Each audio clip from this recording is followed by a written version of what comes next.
वचन 1 से मैं पढ़ रहा हूँ, सब लोग ध्यानपूर्वक देखिए और सुनिए। अप्रैम के पहाड़ी देश के रमातैम सोपीम नगर का निवासी एल्काना नामक एक पुरुष था। वह अप्रैमी था और सूप के पुत्र तोहू का परपोता, एलीहू का पोता और यरोहाम का पुत्र था। उसके 2 पत्नियां थी, एक का नाम हन्ना और दूसरी का नाम पनिन्ना था। पनिन्ना के 2 बालक हुए, पनिन्ना के तो बालक हुए, परंतु हन्ना के कोई बालक न हुआ। वह पुरुष प्रतिवर्ष अपने नगर से सेनाओं के यहोवा को दंडवत करने और मेल बलि चढ़ाने के लिए सीलो में जाता था। वहां होपनी और पिनहास नामक एली के दोनों पुत्र रहते थे, जो यहोवा के याजक थे। जब जब एल्काना मेल बलि चढ़ाता था, तब वह अपनी पत्नी पनिन्ना को उसके सब बेटे बेटियों को दान दिया करता था, परंतु हन्ना को वह दूना दान दिया करता था, क्योंकि वह हन्ना से प्रीति रखता था। तो भी यहोवा ने उसकी कोख बंद कर दी थी, परंतु उसकी सौत इस कारण से कि यहोवा ने उसकी कोख बंद कर रखी थी, उसे अत्यंत चिढ़ाकर उड़ाती रहती थी। वह तो प्रतिवर्ष ऐसा ही करता था। और जब हन्ना यहोवा के भवन को जाती थी, तब पनिन्ना उसको चिढ़ाती थी, इसलिए वह रोती और खाना न खाती थी। इसलिए उसके पति एल्काना ने उससे कहा, हे हन्ना, तू क्यों रोती है और खाना क्यों नहीं खाती, और तेरा मन क्यों उदास है? क्या तेरे लिए मैं 10 बेटों से अच्छा नहीं? Hallelujah, hallelujah, hallelujah, hallelujah, hallelujah, hallelujah. हे मेरे प्यारे भाई बहनों, एक मनुष्य था जिसका नाम एल्काना था। वह अप्रैम के पहाड़ी वाले देश में रहता था। पहाड़ी वाला जो नगर था, जिस नगर का नाम रमातैम सोपीम था, उस नगर में वह रहने वाला एल्काना, जिसके पास 2 पत्नियां थी, वह एल्काना नाम का जो मनुष्य था, उसके पास 2 पत्नियां थी। एक का नाम हन्ना था और दूसरी का नाम पनिन्ना था। जो उसकी दूसरी पत्नी पनिन्ना थी, उसके पास बेटे बेटियां हुए, उसके गर्भ से बेटे और बेटियां हुए, लेकिन जो हन्ना पहली पत्नी थी, उसके पास कोई बेटा बेटी नहीं था। उसके पास कोई बेटा बेटी नहीं था। लेकिन मेरे प्यारे भाई बहनों, जो एल्काना, इन दोनों का पति जो एल्काना था, वह अपने पहली पत्नी हन्ना से बहुत काफी प्रेम करता था, क्योंकि हन्ना के पास कोई संतान नहीं था।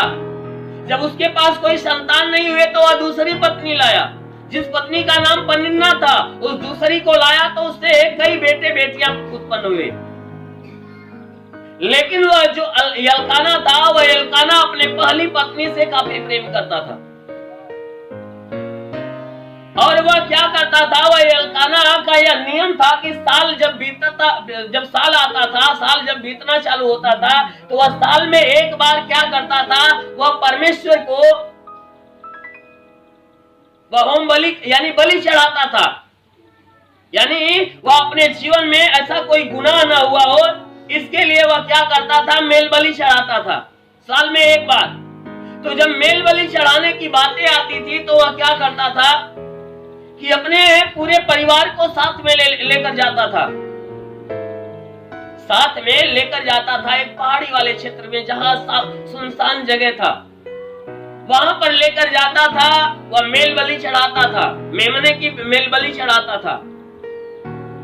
मेरे प्यारे भाई बहनों, वहां जब मेल बलि चढ़ाना चालू करता था, तो मेल बलि चढ़ाने के बाद वह क्या करता था, अपने दोनों पत्नियों को जो साथ में लिया था, अपने बच्चों को जो साथ में लिया रहता था, उसमें पहले क्या करता था, जो उसकी दूसरी पत्नी पनिन्ना और उसके बेटे बेटियां जो भी रहते थे, उन मेल बलियों में जो कि कुछ हिस्सा उन्हें दे देता था कि भाई ले लो, अपने खुशी के लिए इसमें से ले लो। और क्या, और जो उसकी दूसरी पत्नी थी हन्ना, वह क्या करता था, जितना अपनी दूसरी पत्नी पनिन्ना और उसके बेटे बेटियों को देता था, उससे कई गुना ज्यादा जो है अपने पहली पत्नी हन्ना को देता था। क्यों? क्योंकि उससे प्रेम करता था। वह इसलिए ज्यादा करके देता था क्योंकि उसके पास बेटे बेटियां नहीं थे। मेरे प्यारे भाई बहनों, हन्ना कोई जो है कि गुनहगार नहीं थी, अपराधी नहीं थी। वह एक धर्मी औरत थी, एक धर्मी स्त्री थी। वह परमेश्वर से प्रेम करती थी, वह परमेश्वर की आज्ञाओं पे चलती थी, लेकिन रह गई, फिर भी उसके पास कोई बेटे बेटियां नहीं हुए। क्यों? क्योंकि परमेश्वर ने खुद उसके कोख को बंद कर दिया था। परमेश्वर ने खुद उसके कोख को बंद कर दिया था। वह परमेश्वर की दासी थी, वह दिन रात प्रार्थना करती थी, दिन रात आराधना करती थी, फिर भी उसके कोख से बच्चे नहीं पैदा होते थे। ऐसी हालात में जो उसकी सौतन थी, यानी एल्काना की दूसरी पत्नी जो थी, वह क्या करती थी, देखी कि भाई उसके पास तो बेटे बेटियां थे, तो जब साल में मेलबलि चढ़ाने के लिए एल्काना अपनी दोनों पत्नी बच्चों को लेकर जाता था, तो वह जो पनिन्ना रहती थी, वह क्या करती थी, उसकी दूसरी पत्नी यानी हन्ना को मेहना मारती थी कि भाई हम तो मेलबलि इसलिए चढ़ाने जा रहे हैं, हम परमेश्वर का धन्यवाद इसलिए करने जा रहे हैं क्योंकि हमें परमेश्वर ने खुशी दिया है, हमें परमेश्वर ने बेटे और बेटियां दिया है, मगर तेरे पास तो कुछ नहीं है, तू क्या करने जा रही है। यानी कुछ ऐसे कटुक शब्द उसको बोल के उसके दिल को दुखाने का काम करती थी। लेकिन फिर भी जो हन्ना थी, वह इतना नम्र और मन की दीन औरत थी कि वह क्या करती थी, उसके सारे बातों को सुनकर बर्दाश्त करती थी, सहन करती थी। हर बार की यही दशा थी, जब भी जाना होता था तब वह क्या करती थी, उसे चिढ़ाती थी, मेहना मारती थी और उससे बहुत तकलीफ होता था। लेकिन हे मेरे प्यारे भाई बहनों, परमेश्वर ने जो उस हन्ना के कोख को बंद कर दिया था, वह उसको सताने के लिए नहीं, परमेश्वर उस हन्ना के द्वारा अपना बड़ा कोई कार्य करने के लिए ही उसके कोख को बंद किया था। Hallelujah, hallelujah, hallelujah. उसके द्वारा अपना कोई कार्य था, यानी परमेश्वर का कोई ऐसा लक्ष्य था, ऐसा मकसद था जिसके वजह से हन्ना के कोख को बंद किया था। फिर भी वह हन्ना उदास नहीं थी, फिर भी वह एक आशा, एक विश्वास लेकर अपने अंदर रखी थी कि एक न एक दिन परमेश्वर हमें जरूर जो है कि सब स्त्रियों के समान करेगा। ऐसी आशा, ऐसा विश्वास रख के वह हमेशा परमेश्वर के आराधना में रहती थी। लेकिन जो उसकी सौतन पनिन्ना थी, वह बार बार मौका पाने पर उसे मेहना मारती थी, उसे चिढ़ाती थी, क्योंकि उसे पता नहीं था कि वह क्या कर रही है। क्यों? क्योंकि वह अपने मोह माया में पागल हो गई थी। उसको ये लग रहा था कि मैं सब स्त्रियों में धन्य हूं, यह पापिनी स्त्री है। यानी वह जो पनिन्ना थी, वह अपने नजर में हन्ना को घृणित समझती थी, लेकिन वह नहीं जानती कि वह परमेश्वर के नजर में कितनी महान थी। Hallelujah, hallelujah. लेकिन हे मेरे प्यारे भाई बहनों, एक बार की बात है कि वह मेलबलि के लिए जा रही थी, तब तक वह पनिन्ना कुछ ऐसे बहुत कटुक शब्द उसको बोलकर मेहना मारती है। वह शब्द जाकर उसके हृदय में समाता है और चुभन देने लगता है। काफी उसे दुख होता है, तकलीफ होती है, कष्ट होता है। वह क्या करती है, तुरंत वहां से दौड़े भागे आती है और घर पे बैठ कर वह रोना चालू कर देती है। वह न खाना खाती है, न पानी पीती है, वह सब कुछ छोड़कर वह रोना चिल्लाना चालू करती है। उसके बातों को वह सोच सोच कर रोने चालू कर देती है। वह जब उसका पति एल्काना लौट कर आता है, जब उसे रोते हुए देखता है, तब उसको सांत्वना देता है, कहता है, हे अन्ना तू क्यों रो रही है? हे अन्ना तू क्यों रो रही है? तुम्हें किस चीज की कमी है? वह कह रहा है कि तुम्हें किस चीज की कमी है भाई? ना तू खा रही है, ना तो पानी पी रही, ना भोजन खा रही है, तू क्यों रो रही है? तू क्या अपने मन के अंदर, अपने दिल के अंदर क्या दुख लेकर पड़ी है? ऐसी बातें कहते हुए वह हन्ना को समझा रहा है, समझाते हुए कह रहा है कि हे हन्ना, क्या मैं तेरे लिए 10 बेटों से भी उत्तम नहीं हूं? मैं 10 बेटों, यानी कि किसी स्त्री के पास अगर 10 बेटे हैं तो वह 10 बेटे मिलकर जितनी खुशी उसको देते हैं, मैं उन 10 बेटों से ज्यादा तुम्हें खुशी नहीं देता हूं। Hallelujah, hallelujah. मेरे प्यारे भाई बहनों, सच में जो एल्काना था अपने पत्नी हन्ना से बहुत काफी प्रेम करता था। वह नहीं चाहता था कि किसी भी प्रकार का दुख से कष्ट हो, वह हमेशा उसको खुश देखना चाहता था। तो इसीलिए वह एल्काना अपने पत्नी हन्ना से कह रहा है कि हे हन्ना, तू किस बात में दुखी है? तू क्यों रो रही है? क्यों खाना नहीं खा रही है? तेरा मन उदास क्यों है? क्या मैं तेरे लिए 10 बेटों से भी ज्यादा महत्व नहीं रखता? उनसे ज्यादा मैं खुशी तुझे नहीं देता? ये बातें कह के उसे सांत्वना दे रहा था। तब तक वह हन्ना वहां से उठती है और दौड़े भागे कहां जाती है? परमेश्वर के आराधनालय में। परमेश्वर का आराधनालय था जहां पर लोग जाकर परमेश्वर की स्तुति आराधना करते थे। उस आराधनालय में जब जाती है तो वहां आराधनालय का जो फाटक था, जो गेट था, उस गेट के भीतर जब घुसती है तो घुसते ही जो चौखट था उसके बगल में जाकर बैठकर रोना चालू करती है। और उस आराधनालय का, यानी उस मंदिर का जो याजक था, जिसका नाम एली था, उस मंदिर का जो याजक था, यानी उस मंदिर की देखरेख करने वाला, आराधनालय की देखरेख करने वाला जो मनुष्य था, उसका नाम एली था, जो परमेश्वर का दास था। वह परमेश्वर की सेवा टहल वहां पे करता था। वह क्या था कि जो वहां का फाटक था उसी के कुछ दूरी पे वह कुर्सी पे, यानी कुर्सी लगाकर वहां पर बैठा था।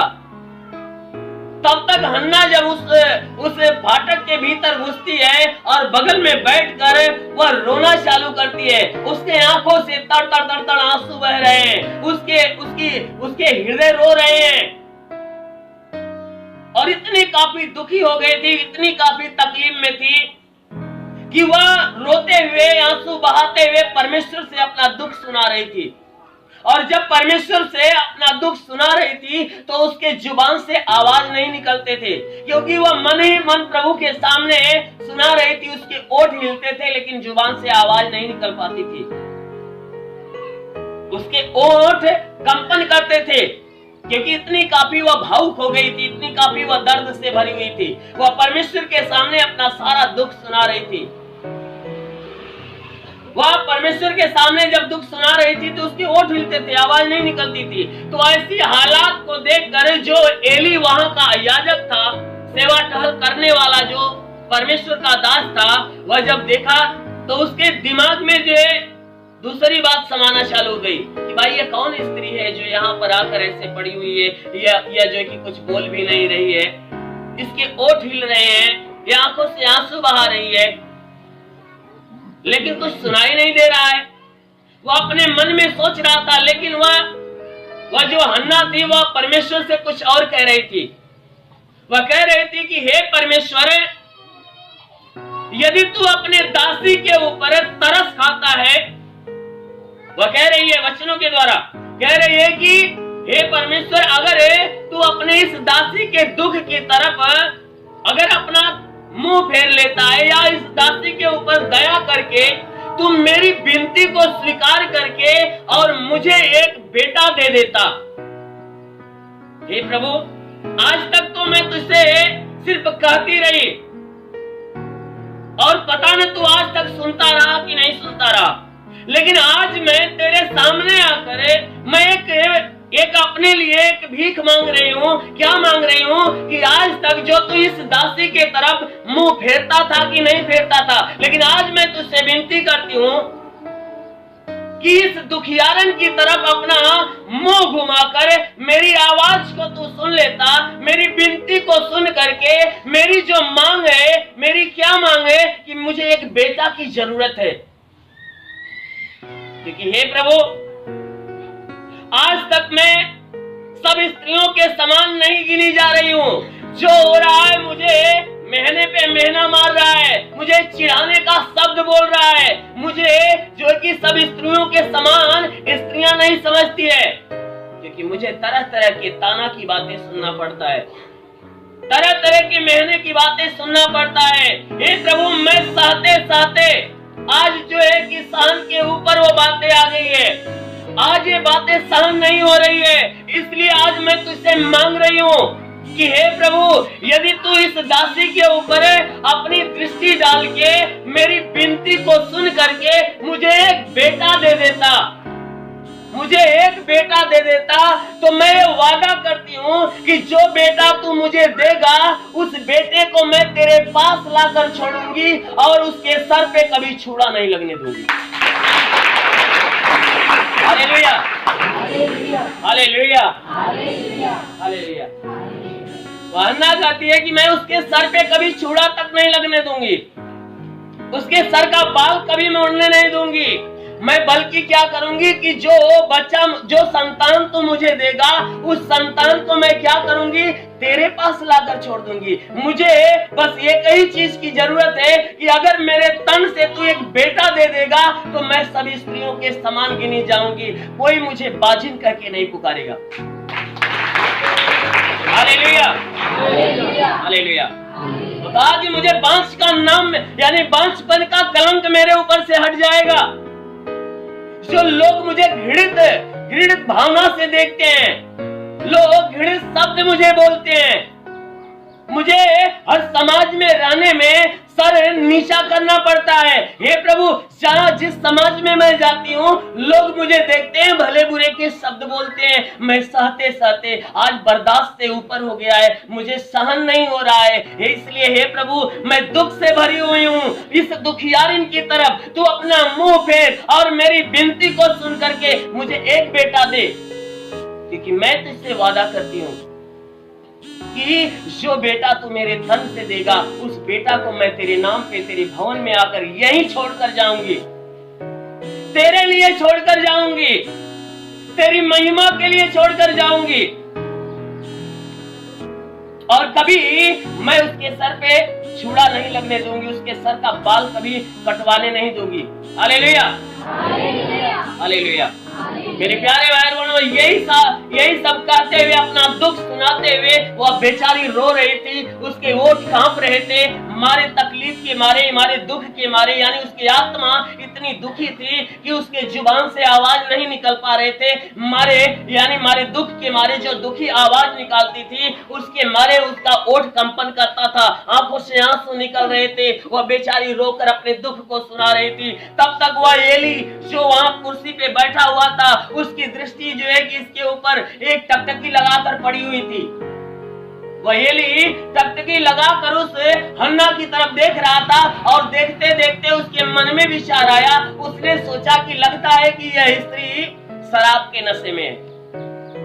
Hallelujah, hallelujah. उसके समझ में आता है कि लगता है यह कोई शराब पीकर यह स्त्री आई है, और यहाँ मंदिर में बैठकर वह क्या कर रही है, नशे में बुत होकर वह झूम रही है। हन्ना के समझ में, यानी उस एली के समझ में यही बातें आया। लेकिन जब ये समझ उसको आई, यानी उसके मन में यह बातें उठी, तो वह अपने कुर्सी पर से उठता है और हन्ना के सर पे हाथ रख के कहता है, हे बेटी, हे बेटी, कब तक तू नशे में झूमती रहेगी? हे बेटी, कब तक तू शराब के नशे में, दाखरस के नशे में तू डूबी रहेगी? मदिरा के नशे में कब तक डूबी रहेगी? एक काम कर, तू यहाँ से घर जा, जब तेरा नशा उतर जाएगा तो फिर आकर यहाँ बैठना। Hallelujah, hallelujah, hallelujah. उसने कहा, तू एक काम करना, यहाँ से घर जा, और जब तेरा नशा उतर जाएगा तो तू फिर से आना, यहाँ पर बैठना, जो कुछ प्रार्थना विनती करना होगा करना। इतना सुनते ही वह स्त्री कहती है, हन्ना कहती है, हे मेरे मालिक, हे मेरे प्रभु, हे मेरे मालिक, अरे मैं कोई दाखरस या मदिरा के या शराब के नशे में नहीं हूं। मैं मदिरा और शराब के नशे में होकर यहाँ बैठी नहीं हूं। जो तुम्हें सुझाई दे रहा है कि मैं नशे में बुत हूं, तो ऐसा मत समझना। अरे मैं तो एक दुखियारी स्त्री हूं। ना तो मैंने मदिरा पिया है, न दाख मधु पिया है, न दाख मधु पिया है, न मदिरा पिया है। मैं शराब के नशे में नहीं हूं। अरे मैं तो एक दुखियारी स्त्री हूं, जो नाना प्रकार के दुख का बोझ मेरे सीने पे लदा हुआ है। मैं इस बोझ को परमेश्वर के सामने लाकर मैं उतारना चाहती हूँ। इस बोझ को मैं परमेश्वर को देकर उतारना चाहती हूँ। जो आज तक लोग मुझे ये बोझ मेरे ऊपर लादते गए, वह कौन सा बोझ? बांझपन का बोझ, बांझपन का बोझ मुझे लोग लादते गए मेरे ऊपर। आज वह बोझ इतना काफी भयंकर हो गया है, इतना काफी बड़ा हो गया है कि उस बोझ का वजन मुझसे सहा नहीं जाता। मैं इस बोझ को परमेश्वर के पास लाकर मैं परमेश्वर को देना चाहती हूँ। Hallelujah, hallelujah, hallelujah. कह रहे कि मैं परमेश्वर को देना चाहती हूँ और परमेश्वर को देकर अपना बोझ हल्का करना चाहती हूँ। इसलिए मैं अपनी सारी बातें उस परमेश्वर से गिड़गिड़ा कर दुख भरी आवाज में कह रही हूँ, क्योंकि मैं एक दुखियारी स्त्री हूँ। मेरे प्यारे भाई बहनों, वह रोते हुए अपना वह जो दुख वाली बात है वह उस एली याजक को सुनाती है। जब वो एली याजक को सुनाती है वह अपने दुख भरी आवाज को, तो एली याजक सुनने के बाद वह क्या करता है? तुरंत वह परमेश्वर के ध्यान में होता है, यानी परमेश्वर से उसके लिए प्रार्थना करता है। जब उसके लिए परमेश्वर से प्रार्थना करता है, तब तक परमेश्वर की आत्मा उसके हृदय में आकर समाती है, उसके अंदर आकर समाकर उस हन्ना के लिए एक शब्द देती है। परमेश्वर की आत्मा क्या करती है? जब परमेश्वर ने उस स्त्री को हृदय रोते हुए देखा, उसकी आत्मा यानी कि डहकते हुए देखा, दुख के मारे वह रोते हुए देखा, तब उस परमेश्वर को तरस आया। कहा अब समय आ गया है, अब इसके लिए समय आ गया है। परमेश्वर ने क्या किया? अपनी आत्मा उस एली नामक भविष्यवक्ता के यानी एली नामक याजक के भीतर देकर उसके जुबान से उसके लिए शब्द दिया। जब उसके अंदर उसकी आत्मा, परमेश्वर की आत्मा आती है, तो एली अपने जुबान से उस स्त्री के ऊपर हाथ रख के कहता है कि हे बेटी, तू कुशल से चली जा। उसने कहा, हे बेटी, तू कुशल से चली जा, क्योंकि सेनाओं का यहोवा परमेश्वर तुम्हें मनचाहा वरदान दे।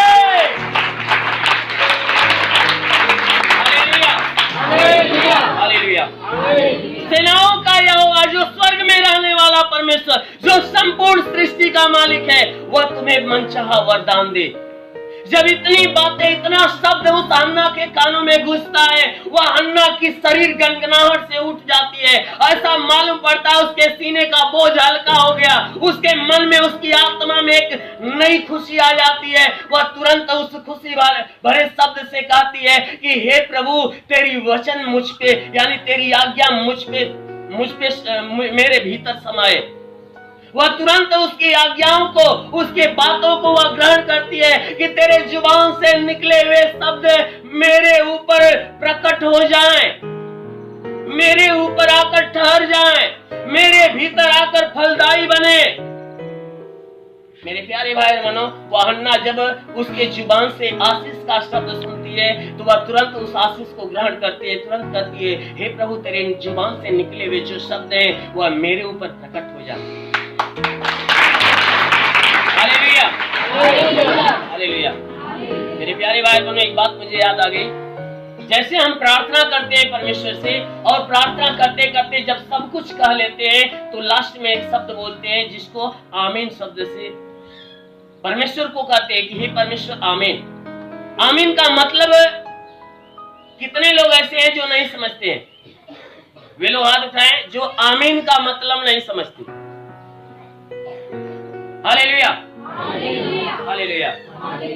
प्रार्थनाएं आप भी करते हो, स्वर्गीय प्रार्थना करते हो, लास्ट में कहते हो आमीन।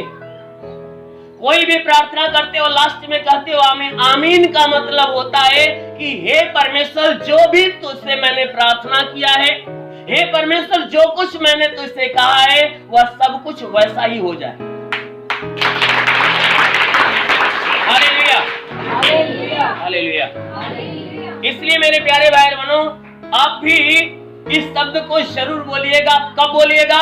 जब आपको कोई प्रार्थनाएं करता है या आपको यहाँ पे आशीष दी जाती है, तो जब कहा जाता है कि आपके ऊपर ये आशीष प्रकट हो या आपको ये मिल जाए, तुरंत आप परमेश्वर से यही कहो कि हे परमेश्वर, ऐसा मुझ पे हो जाए, या हे परमेश्वर, ऐसा मुझे मिले।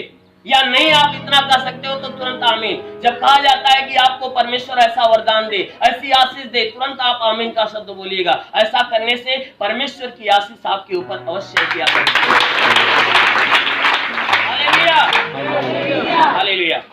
वही हन्ना थी, जब उसने देखा कि एली के जुबान से परमेश्वर ने उसके लिए आशीर्वाद का शब्द दिया, उसके लिए आशीष का शब्द दिया, वह तुरंत उस शब्दों को ग्रहण करती है कि हे प्रभु, हे मेरे मालिक, तेरे जुबान से जो निकले हुए शब्द है वह क्या करे, मुझ पे आकर प्रकट हो जाए या मेरे ऊपर आकर फलदायी हो जाए।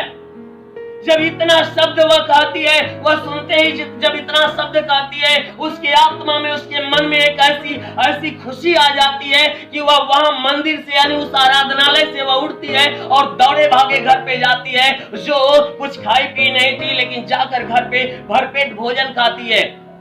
उसके अंदर एक नई खुशी आ जाती है। उसके बाद मेरे प्यारे भाई बहनों, कुछ दिनों के बाद वह क्या होता है कि वह हन्ना गर्भवती होती है। कुछ दिनों के बाद क्या होता है, वह गर्भवती होती है, गर्भ से हो जाती है। और एक साल आते आते परमेश्वर ने उसके गर्भ से एक पुत्र को उत्पन्न कर दिया। Hallelujah, hallelujah. परमेश्वर ने उसके गर्भ यानी उसके शरीर के द्वारा एक पुत्र जो है कि उत्पन्न किया, एक संतान उसे दिया। जो पुत्र उस हन्ना के गर्भ से उत्पन्न हुआ, हन्ना ने उस पुत्र का नाम शमूएल रखा। हन्ना ने क्या किया? उस पुत्र का नाम शमूएल रखा। जब वह पुत्र उत्पन्न हो गया, तब एलकाना ने उस हन्ना से कहा, भाई चलो, साल का समय आ गया है, अपने पुत्र को ले लो, सब हम एक साथ मिलकर जाएंगे मेल बलि चढ़ाने के लिए। लेकिन वह हन्ना उस एलकाना, अपने पति एलकाना से कहती है कि नहीं, मैं नहीं जाऊंगी, मैं अभी नहीं जाऊंगी, आप जाओ, परमेश्वर को मेल बलि चढ़ाओ, लेकिन मैं अभी नहीं जा सकती, क्योंकि मैंने परमेश्वर से वादा किया है। मैंने परमेश्वर से वादा किया है कि हे परमेश्वर, जो संतान तू मुझे देगा, जो बेटा तू मुझे देगा, मैं तेरे पास आकर इसे छोड़ जाऊंगी। तो मैं तब तक नहीं जाऊंगी कि जब तक यह मेरा दूध छोड़ न दे।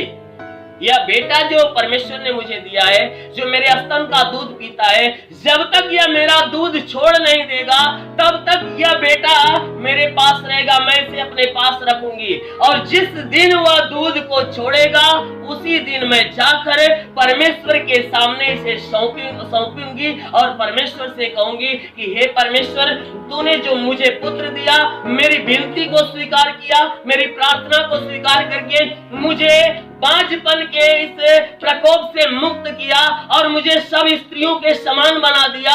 जैसा तूने अपने वचन को निभाया, वैसे मैं अपने वादे को निभा रही हूँ। जैसे मैं तुझसे प्रार्थना करते समय ये वादा की थी कि मैं इस बेटे के ऊपर, इसके सर पे छुरा नहीं लगने दूंगी और इस बेटे को तेरे पास आकर तेरे लिए छोड़ जाऊंगी। तो हे परमेश्वर, मैं अपने बेटे को तुझे सौंप रही हूँ। वह कहा कि मैं ऐसा ही करूंगी। मेरे प्यारे भाई बहनों, उसका पति उसकी बातों को समझ जाता है, कहता है ठीक है भाई, जो तूने परमेश्वर से वादा किया है उस वादे को जरूर पूरा करना। वह होता क्या है, जब उसका बेटा उसके स्तन के दूध को छोड़ता है, उसके बाद वह क्या करती है, अपने बेटे को गोद में लेकर जाती है। कहाँ जाती है कि जिस स्थान पे बैठकर वह हन्ना परमेश्वर से अपने दुख को सुनाकर रो रही थी, उसी एली नामक याजक के पास, उसी मंदिर में, उसी आराधनालय में जाती है और आराधनालय में जाकर अपने बेटे को जो गोद में लिया था उस एली के पास जाकर वह एली के हाथ में सौंप कर वह कहती है कि मैंने परमेश्वर से वादा किया था, मैंने परमेश्वर से वादा किया था कि हे परमेश्वर, यदि तू मुझे सब स्त्रियों के समान बना देगा, मुझे तू एक बेटा दे देगा, तो मैं उस बेटे को तेरे पास लाकर तुझे सौंप दूंगी। Hallelujah, hallelujah.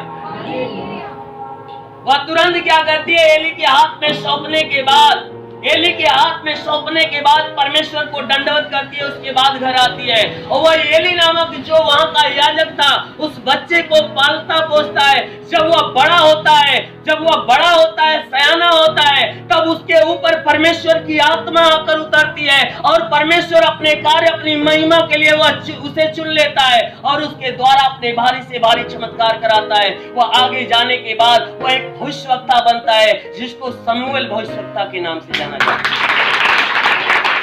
Hallelujah, hallelujah. इसलिए मेरे प्यारे भाई बहनों, वह परमेश्वर दया का सागर है। एक मत समझना, यदि आप परमेश्वर के पास आ रहे हो, परमेश्वर से प्रार्थना कर रहे हो, परमेश्वर से मांग रहे हो, यदि आपकी मांग पूरी नहीं हो रही है तो आप कभी दुखी मत होना, क्योंकि दो ही कारण होता है कि जो परमेश्वर है किसी की प्रार्थनाओं को स्वीकार नहीं करता है। दो कारण होता है। पहला कारण, या तो आपके अंदर कोई कमी होती है, या तो आपके अंदर कोई कमी होती है, कमी चाहे जो कोई कमी हो, या हो सकता है आपके द्वारा कोई गुनाह हो, या आपके प्रार्थना में कमी हो, या आपके जीवन से संबंधित, आपके शरीर से संबंधित कोई ना कोई परमेश्वर के नजर में कमी होती है। दूसरा कारण होता है, या तो परमेश्वर आपके विश्वास को परखता है, इंतजार कराता है, इसलिए इंतजार कराता है कि आपके माध्यम से वो अपना कोई अद्भुत काम करना चाहता है। Hallelujah, hallelujah, hallelujah. मेरे प्यारे भाई बहनों, यदि आप परमेश्वर के पास आकर प्रार्थना करते हो, आपकी बीमारी नहीं जाती है, आपकी तकलीफें नहीं जाती है, आपकी तकलीफें उसी तरह पड़ी है या आपकी तकलीफें ज्यादा हो रही है, तो आप दो ही कारण समझिएगा। या तो आपके अंदर कमी है, आप अपने कमी को ढूंढिएगा कि कहीं ऐसा तो नहीं कि मेरे द्वारा कोई गुनाह हो रहा है जिसके कारण परमेश्वर मुझ पे आशीष नहीं देता। अगर आपके नजर में नहीं, आपको समझ में नहीं आता कि मेरे द्वारा गुनाह हो रहा है या नहीं हो रहा है, आपको अपनी कमी दिखाई नहीं दे रही है, तो आप परमेश्वर से प्रार्थना करो कि हे प्रभु, यदि मेरे द्वारा कोई कमी है तो मेरे नजरों के सामने करके मैं उसको भी अपने अंदर से निकाल सकूं, उसके लिए भी पश्चाताप कर सकूं।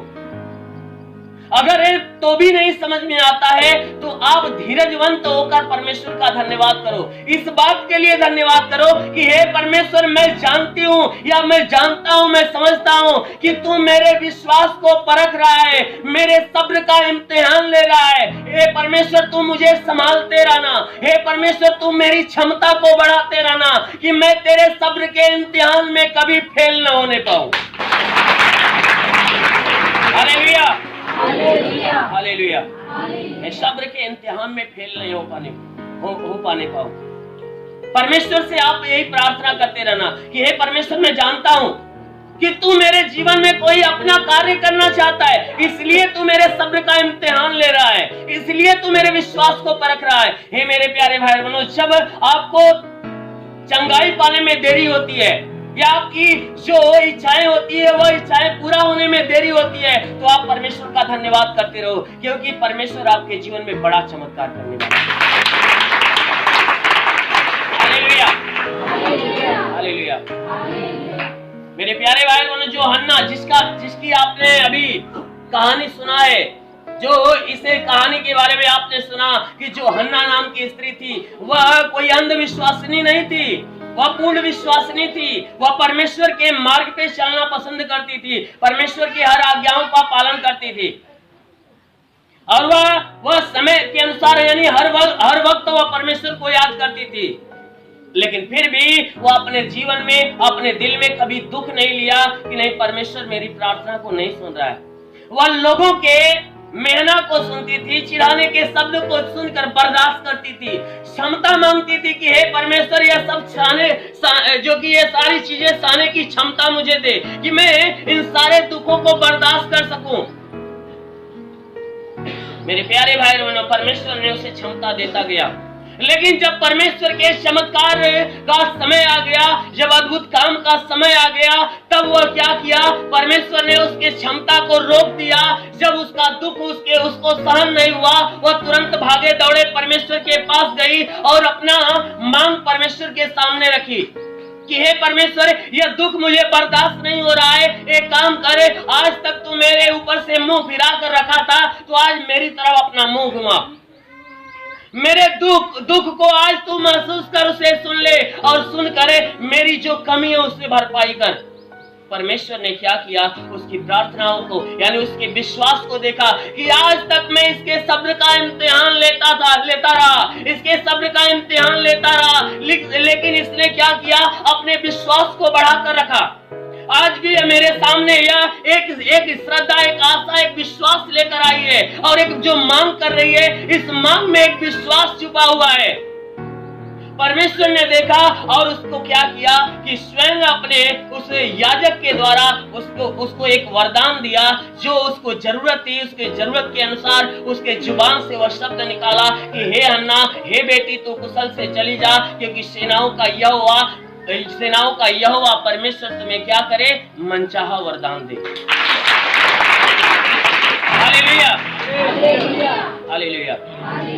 मेरे प्यारे भाई बहन, बहुत सारे लोग होते हैं जो प्रभु के पास आते हैं, जब थोड़ी सी तकलीफें बढ़ जाती है, उनके जीवन में सब कुछ बढ़िया बढ़िया बीत रहा है, सब कुछ अच्छा अच्छा चल रहा है। जब थोड़ी सी तकलीफें या थोड़ी सी मुसीबत बढ़ जाती है, तो वो क्या करते हैं? परमेश्वर से दुखी होना चालू कर देते हैं। ऐसा मालूम पड़ता है, लगता है कि यीशु मसीह को घूस दिए हुए हैं। ऐसा मालूम पड़ता है कि भाई यीशु मसीह को घूस दिए हुए हैं कि नहीं प्रभु मुझे चंगा कर।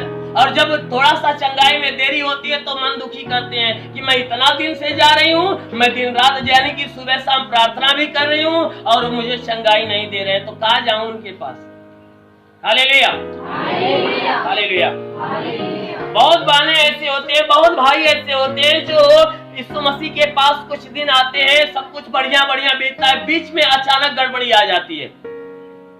बीच में अचानक गड़बड़ी आ जाती है। मान लीजिए उनकी तबीयत ही खराब हो गई या कोई समस्या आ गई, वो समस्या जल्दी जा नहीं रही है, तो उनके दिल में शैतान क्या करता है कि कुछ दुख की भावनाएं डालता है, उनके मन को मोड़ना चालू करता है। तो वह अपने मन में क्या सोचते हैं? इतना दिन से अमेरिकी गंजा थिला, इतना दिन ठीक रहा, लेकिन अब कितनो प्रार्थना करत थिला, सुनता है न बाड़े।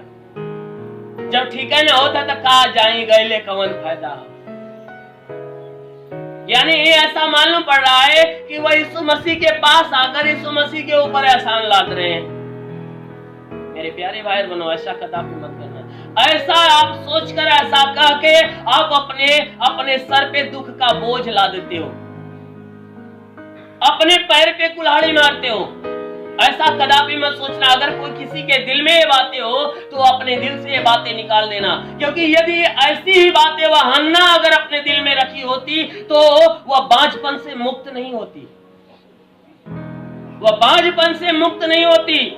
मेरे प्यारे भाई बहनों, आप भी अपने विश्वास को उसी तरह बनाए रखिए। एक दिल के अंदर आशा लगाए रखिए कि जो परमेश्वर स्वर्ग में विराजमान है, जो कहता है कि मैं अपने विश्वास रखने वाले को कभी लज्जित नहीं करता हूँ।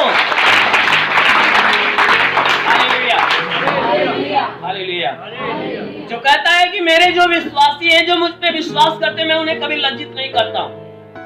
ये भी वचन कहता है। और एक बात और कहता है विश्वास करने वाले के लिए तो सब कुछ हो सकता है, कोई बातें असंभव नहीं हो सकती। जो मुझ पे विश्वास करते हैं उसके लिए सब कुछ हो सकता है अपने जीवन में। यानी वह कहता है कि हे विश्वासियों, जो मुझ पे विश्वास करते हो, अपने जीवन में कभी निराश मत होना।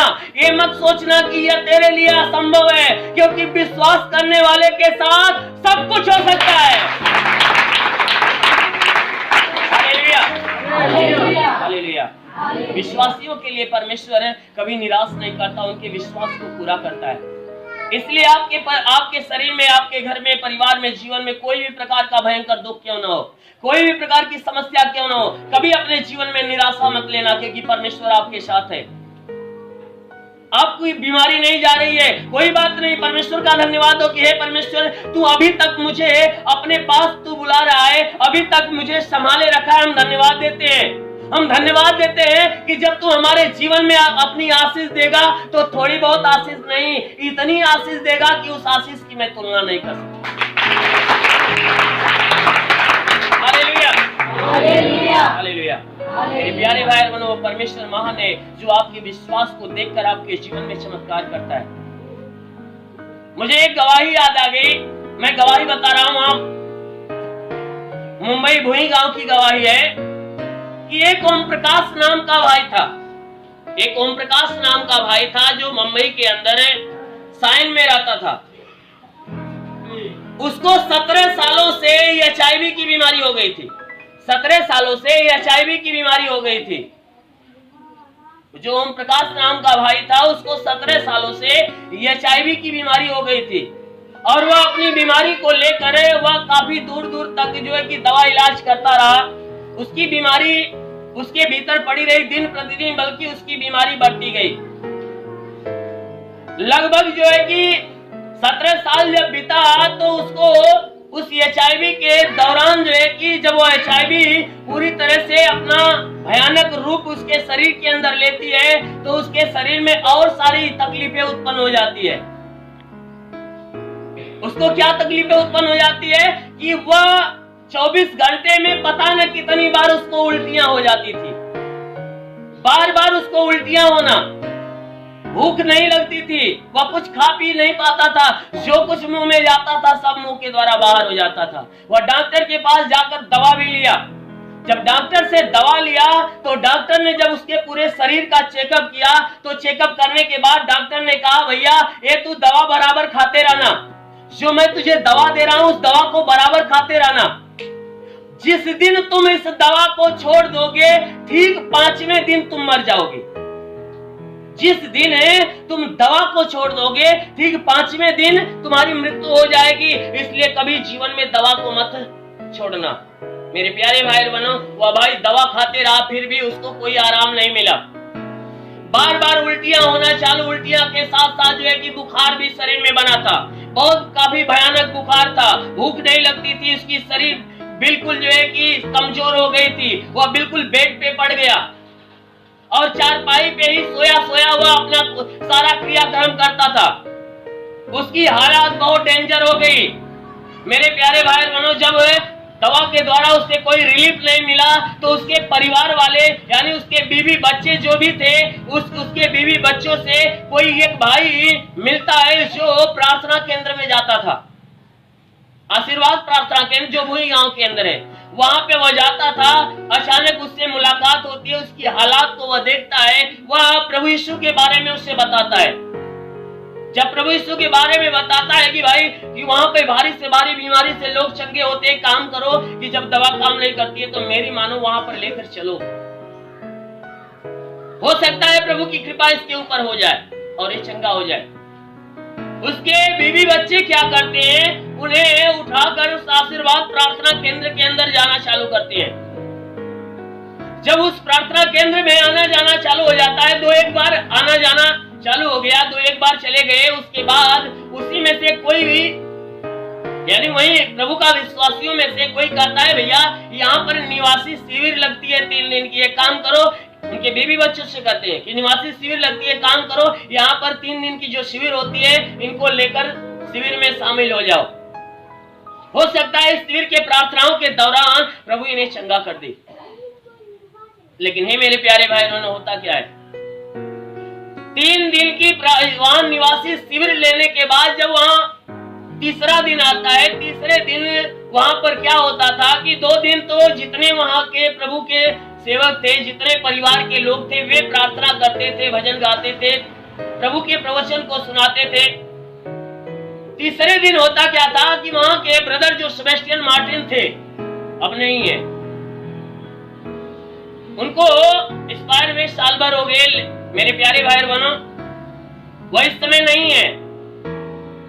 उस समय की बात है कि जब वहां पे तीसरे दिन जब समय होता था, सबके निकलने की बारी होती थी, तो ब्रदर सेबेस्टियन मार्टिन क्या करते थे, हर एक लोगों के सर पे हाथ रख के प्रार्थना करके उन्हें छोड़ते थे। तो जब ब्रदर के सामने जब यह भाई लाया जाता है, तो ब्रदर उसकी हालात को देखते हैं तो क्या दिखाई देता है कि वह बेचारा अपने जीवन पे रो रहा था, उसके प्रभु यानी कि ब्रदर के सामने वो बेचारा रो रहा था। ब्रदर उसे सांत्वना देते हैं, समझाते हैं कि आप प्रभु के पास आए हो, उस प्रभु के पास आए हो जो जीवन देता है, जीवन लेता नहीं, जीवन देता है।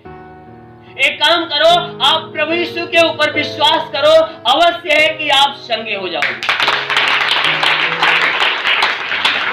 Hallelujah, hallelujah. अवश्य है कि आप चंगे हो जाओगे। मेरे प्यारे भाई बहनों, ब्रदर ने ऐसी बातें बोला, ये बातें सुनकर उसके बीवी बच्चे जो भी थे साथ में, उनके दिल के अंदर एक आशा जाग जाती है कि ब्रदर ने अपने जुबान से कह दिया कि आप प्रभु के ऊपर विश्वास करो तो चंगे हो जाओगे, तो अवश्य है कि ये चंगे हो जाएंगे। मेरे प्यारे भाई बहनों, जब वहां ब्रदर आशीष देते हैं, आशीष देने के बाद जब वो घर पे लाते हैं तो उनकी दो बीमारी तो चली जाती है। पहला जो उल्टी बार बार होना, उल्टी होना बंद हो जाता है, और दूसरा की जो भूख नहीं लगती थी वह भूख भी खुल जाती है। उल्टी की बीमारी खत्म और भूख लगना चालू, यानी वह कुछ खाना पीना चालू कर देते हैं। तो घर पे आने के बाद जब ये सारी प्रक्रिया चालू हो गई, तब जो ओम प्रकाश यानी जो भाई बीमार था, वह अपने आप में होकर यानी अपने मन में होकर वह सोचना चालू करता है कि भाई वहां पे ब्रदर कहे थे कि भाई आप प्रभु यीशु के ऊपर विश्वास करो, आप चंगे हो जाओगे। ये बातें बार बार ये सोच रहा था, लेकिन हुआ क्या कि उसके बीवी बच्चों ने देखा कि इनके अंदर सुधार आना चालू हो गया, इनकी भूख खुलना चालू, उल्टी होना बंद हो गया। तब उनके बीवी बच्चों ने क्या कहा भाई अब तू दवा खाना छोड़ दे, एक काम करो, प्रभु ने तुम्हें जीवन दान दिया है तो दवा खाना छोड़ दो, प्रभु के ऊपर विश्वास रखो, प्रभु जरूर चंगा करेगा। ये बातें कह के उनके बीवी बच्चों ने क्या किया, अपने विश्वास के दौरान उनके दवा को बंद कर दिया। जब दवा बंद हो गई तो उनको जो है कि एक टेंशन समा गया, ये टेंशन हो गया कि अरे दवा तो बंद कर दिए, मैं अब लगता है ठीक नहीं होऊंगा, अरे इतनी भयंकर बीमारी HIV की बीमारी मुझे पकड़ ली है, बिना दवा के बीमारी कैसे जाएगी। ये सब कह रहे हैं कि नहीं, यीशु के ऊपर विश्वास करो ठीक हो जाओगे। अरे विश्वास करने से इतनी बड़ी बीमारी जाएगी? इतनी बड़ी बीमारी हमारे शरीर में है, आज 17 सालों से बीमारी है। इतनी बड़ी बीमारी उनके ऊपर विश्वास करने से जाएगी? अरे मैं दवा नहीं खाऊंगा तो बीमारी जाएगी कैसे, बिना दवा की बीमारी कैसे जाएगी। बार बार यह जो है कि इनके दिमाग में यह साठ लग रहा था कि भाई मेरी दवा को लोग छुड़ा दिए हैं, अब बीमारी मेरी जाएगी तो जाएगी कैसे। ये लोग कह रहे हैं कि नहीं विश्वास करो बीमारी चली जाएगी। मेरे प्यारे भाई बहनों, हुआ क्या कि 2-4-6 दिन बीता कि उनकी तबीयत फिर खराब होना चालू। जब तबीयत फिर खराब हो गई, यानी उनके शरीर में एक ऐसा बुखार उत्पन्न हो गया कि मारे बुखार के उनकी शरीर तपने लगी, शरीर में पूरा दर्द चालू हो गया। उनकी पत्नी ने देखा कि भाई बुखार काफी है, शरीर में दर्द काफी है, फिर भी उनके बीवी उनके बच्चे दोनों आकर उन्हें समझा रहे हैं कि आप प्रभु के ऊपर विश्वास रखो। क्यों नहीं विश्वास रखते? क्यों अपने मन में संदेह लिए हो? इस संदेह को निकालो, अपने दिल में प्रभु के प्रति विश्वास रखो, आप प्रार्थना करो प्रभु के ऊपर विश्वास रखे, प्रभु से प्रार्थना करो, अवश्य है कि वह स्वर्ग में बैठा परमेश्वर आपको चंगा करेगा। Hallelujah, hallelujah. ये मेरे प्यारे भाई बहनों, उनके बीवी बच्चे बार बार उन्हें सांत्वना देते थे, विश्वास धराते थे, लेकिन उनको एक डर समा गया कि मैंने दवा को छोड़ दिया, जब दवा नहीं खाऊंगा तो बीमारी कैसे जाएगी, बिना दवा की बीमारी कैसे निकलेगी। ये मेरे प्यारे भाई बहनों, यह डर या संदेह उनके अंदर क्या हुआ कि बीमारी बन के खड़ा हो गया। बीमारियां इतना काफी बढ़ती गई कि उनकी हालात बिल्कुल बेकार हो गए, फिर चारपाई पकड़ लिए। मेरे प्यारे भाई बहनों, एक दिन की बात है कि उनको बाथरूम ले जाने के लिए उनकी बीवी क्या करती है, उनको चारपाई पर से उठाती है और उनको सहारा देके उनको बाथरूम के अंदर लेकर जाती है। तब तक बाथरूम के अंदर जाते हैं, तब तक अचानक होता क्या है, उनका पैर फिसलता है और बाथरूम के अंदर गिर पड़ते हैं। गिरने के बाद क्या होता है, जब भी बाथरूम के अंदर गिर पड़ते हैं, गिरते ही बेहोश हो जाते हैं। और बेहोश होने के बाद क्या होता है, उनकी पत्नी उनकी चेहरे की तरफ जब देखती है तो क्या देखती है कि उनकी आंखें ऊपर की तरफ चढ़ना चालू, आंखें उलटना चालू हो गई। आंखें उलटने के साथ साथ क्या दिखाई दे रहा है कि उनके मुंह के अंदर से हरे रंग की गाज निकल रही है। उनके मुंह के भीतर से हरे रंग की गाज निकलना चालू हो गई, आंखें उलट गई। फिर कुछ देर तक वह जब इस ऐसी हालात वह देखती है तो उनकी जो पत्नी थी वह जोर जोर से रोना और चिल्लाना चालू करती है। जब जोर जोर से रोना चिल्लाना चालू करती है, आवाज को सुनकर उनके बच्चे दौड़े भागे आते हैं, वे भी उनकी हालात को देखकर रोते चिल्लाते हैं। उसके बाद रोते ही उनके पत्नी ने क्या किया, जब उनके हाथों को छुआ, उनके हाथ के नसों को जब छुआ तो क्या देखा, उनकी नसें बंद, उनके प्राण निकल गए। जो उनकी शरीर बुखार के मारे इतना काफी तप रही थी, कुछ देर के बाद क्या होता है, उनकी शरीर जो थी बिल्कुल बर्फ के जैसा ठंडी हो गई, बिल्कुल बर्फ के जैसा ठंडी हो गई। उनकी नसें रुक जाती है, उनके मुंह से गाज निकल जाते, फेन निकल आते हैं, उनके प्राण खत्म हो गए, यानी उनके प्राण निकल गए। उनके शरीर में सांसें नहीं चल रही है। सब कुछ उसने देखा कि नहीं भाई कुछ नहीं हो रहा है। वहां पे लोग रोना चिल्लाना चालू करते हैं, उनके बीवी बच्चे उनको पकड़ के रोना चिल्लाना चालू करते हैं। जो विश्वास से भरे हुए उनके बीवी बच्चे थे, वह तुरंत रोते हुए क्या करते हैं, प्रभु से प्रार्थना करना चालू करते हैं। तुरंत उनके सामने घुटने टेक कर प्रभु से दोनों हाथ ऊपर करके प्रार्थना करते हैं। प्रार्थना करते करते उनके जो बेटे थे, उनकी जो बेटियां थी, वह प्रभु से रोते हुए प्रार्थना कर रही थी कि हे प्रभु परमेश्वर, अरे तू जीवता परमेश्वर है, अनंत काल तक जीवित रहने वाला परमेश्वर है। हे प्रभु, मैं आपसे विनती करती हूँ, या मैं आपसे विनती करता हूं कि प्रभु अपनी कृपा कर, क्योंकि आज तक जब मेरे पिता जीवित थे, बिल्कुल स्वस्थ थे, तो जो मेरे पिता थे, संसार के जो पिता थे, मैं इस पिता से कोई सामान मांगती थी, कुछ खाने के लिए या कुछ कोई भी वस्तु मांगती थी तो वह सब कुछ देते थे। वह क्या कर रहे हैं, प्रभु से कह रहे हैं लोग, उसके बच्चे कह रहे हैं कि मैं अपने पिता से, जो संसार का तूने पिता दिया, उस पिता से मैं कोई भी चीजें मांगते थे तो दे देते थे। अगर बाई देवे वो नहीं देते थे तो मैं उनसे लड़ना झगड़ना चालू करती थी। मैं लड़ना और झगड़ना चालू कर देते थे और लड़ झगड़ कर उनसे वो चीजें हासिल कर लेते थे। वे लड़ने झगड़ने के बाद भी मुझे दे देते थे। हे प्रभु, ये जो तू संसार का पिता दिया, संसार का पिता होकर मेरी सारी आवश्यकता को पूरा करते थे, लेकिन तू तो संसार का पिता है, लेकिन पूरे संसार के लोगों का पिता है, तू सबका पिता है। ये संसार में एक मनुष्य बनाकर जो तू मुझे पिता दिया था, एक मनुष्य के रूप में पिता दिया था, जिसने अपने हाथ से मुझे गढ़ा नहीं, मैं नाम का बेटा बेटी हूँ, ये नाम के पिता है, सिर्फ इस संसार के कहलाने के योग्य पिता है। जब इनसे मैं जो चीजें मांगता था तो यह मुझे सब कुछ देते थे, लेकिन तू तो सबका पिता है, सबका बाप है, और तू ये भी कहता है कि मांगोगे तो तुम्हें दिया जाएगा। तू ये भी कहता है कि हे मनुष्यों, तुम मुझसे मांगो मैं तुझे दूंगा। तू कहता है मांगोगे, सच्चे विश्वास से तो मांगोगे तो मैं तुझे वो सारी चीजें दूंगा। तू मांगने पर देने की बातें कहता है, लेकिन इन्होंने कभी नहीं कहा कि तू मांगोगे तो दोगे, मैं दूंगा, तुम मांगोगे तो मैं तुझे दूंगा। यानी ओम प्रकाश के बेटे और बेटियां प्रार्थना करें, बातों पे ध्यान देना, क्योंकि एक एक शब्द आपको ज्ञान देगा। उनके बेटे और बेटियां परमेश्वर से प्रार्थना कर रहे हैं, हे प्रभु परमेश्वर, जिस पिता को तूने इस संसार में मुझे दिया, इस पिता से मैं जो भी मांगता था वो मिल जाता था।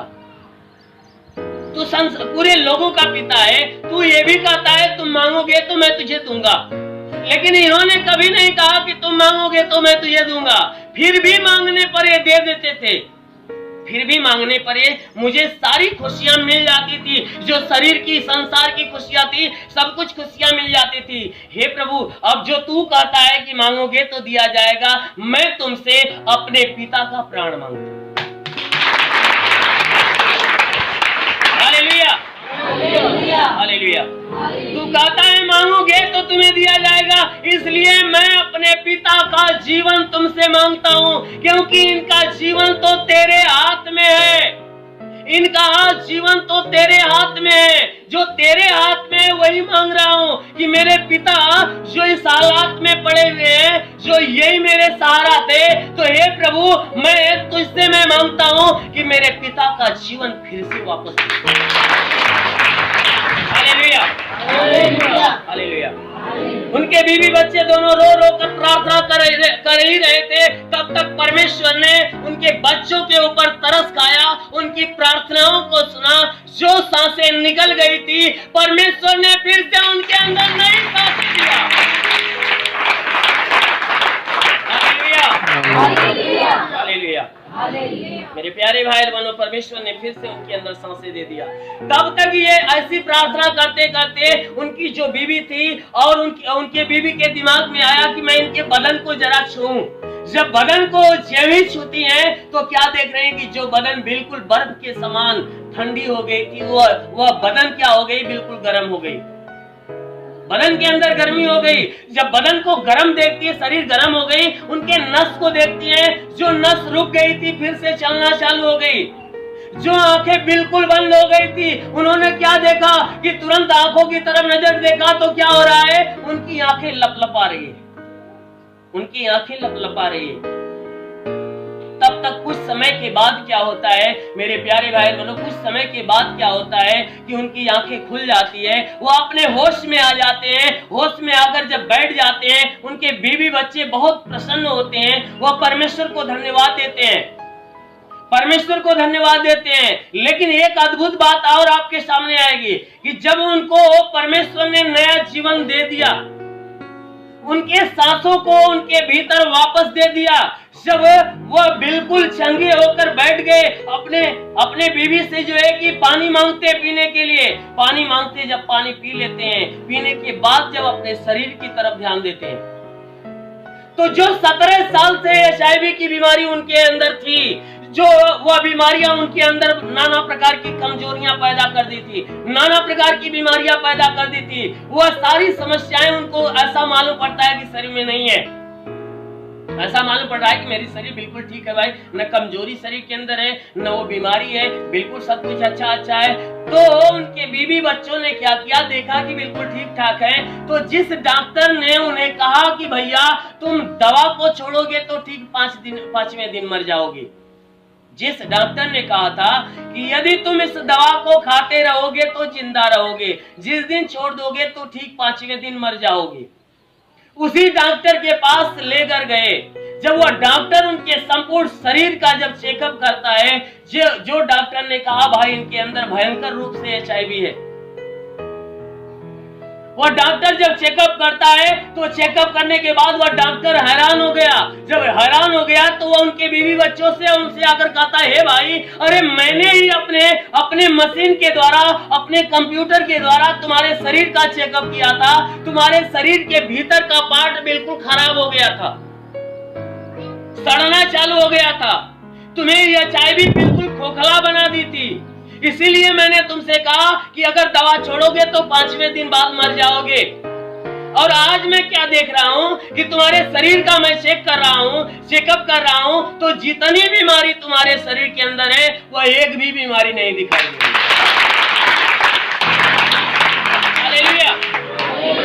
Hallelujah, hallelujah. डॉक्टर कहा कि भैया एक भी बीमारी नहीं है, अरे तुम्हारी शरीर तो बिल्कुल स्वस्थ इंसान के समान है, एक भी बीमारी मैं नहीं देख रहा हूं। अरे तुम्हारी बीमारी गई तो गई कहां? तब उसके बीवी बच्चों ने उनके बारे में गवाहियां बताया कि इनकी बीमारी को जो स्वर्ग में बैठा हमारा चिंता करने वाला परमेश्वर है, जो हमारी रखवाली करने वाला परमेश्वर है, उसने क्या किया कि उसने इनके जीवन को तो ले लिया। उनके जीवन को इसलिए लिया था क्योंकि इनके शरीर के हर हिस्से जब खराब हो गए थे तो परमेश्वर ने क्या किया, इनके जीवन को वापस लेकर क्या किया, इनके जीवन को बिल्कुल बढ़िया बनाकर फिर वापस कर दिया। हालेलुया। मेरी प्यारी भाई बहनों, अगर काश उस ओम प्रकाश के बीवी बच्चों ने अगर अपने विश्वास को तोड़ दिया होता तो ओम प्रकाश को नई शरीर नहीं मिली होती। अगर उनके बीवी बच्चे उस विश्वास को तोड़ दिए होते कि नहीं भाई हम उनके पास लेकर गए, उनके शिविर में लेकर गए, प्रार्थना भी कर रहे हैं और दोबारा बीमारी बढ़ी और मेरे पति या मेरे पिता मर गए, मैं क्या उनका नाम लूं, क्या करने उनके पास जाऊं? तो मेरे प्यारे भाई बहनों, ओम प्रकाश को नया जीवन नहीं मिलता। ओम प्रकाश को जीवन मिला क्यों? इसलिए मिला क्योंकि उनके परिवार का जो विश्वास था उस विश्वास में संदेह नहीं बल्कि एक आशा जागृत। आइए, प्रार्थना का समय है। आंखों को बंद करिए और दोनों हाथ सीने पर रखिए। आपके शरीर में जहाँ बीमारी है, बीमारी पे हाथ रखिए। अगर आपके शरीर में एक या दो बीमारी है तो बीमारी पे हाथ रखिए। अगर आपके शरीर में कोई बीमारी हो तो दोनों हाथ सीने पर रखिए। आंखों को बंद करके परमेश्वर का धन्यवाद आप ये प्रार्थना करें। विश्वास में देखिए, पूरे विश्वास में बढ़ती जाइए। प्रभु यीशु के पवित्र नाम, प्रभु यीशु के पवित्र नाम, आपके शरीर से हर एक दुख, हर एक तकलीफ, हर एक बीमारियां इसी क्षण शरीर छोड़े और निकल जाए। प्रभु यीशु के नाम से तुम्हारे शरीर के अंदर से हर एक दुख, हर एक तकलीफ, हर एक बीमारियां इसी क्षण शरीर छोड़े और निकल जाए। प्रभु यीशु के पवित्र नाम से हर एक दुख, हर एक तकलीफ, हर एक समस्याएं आपके घर से, आपके परिवार से प्रभु यीशु के पवित्र नाम से नष्ट हो जाए। प्रभु यीशु के नाम से आपके जीवन में, आपके घर में, आपके परिवार में बहुतायत की आशीष है। आमीन।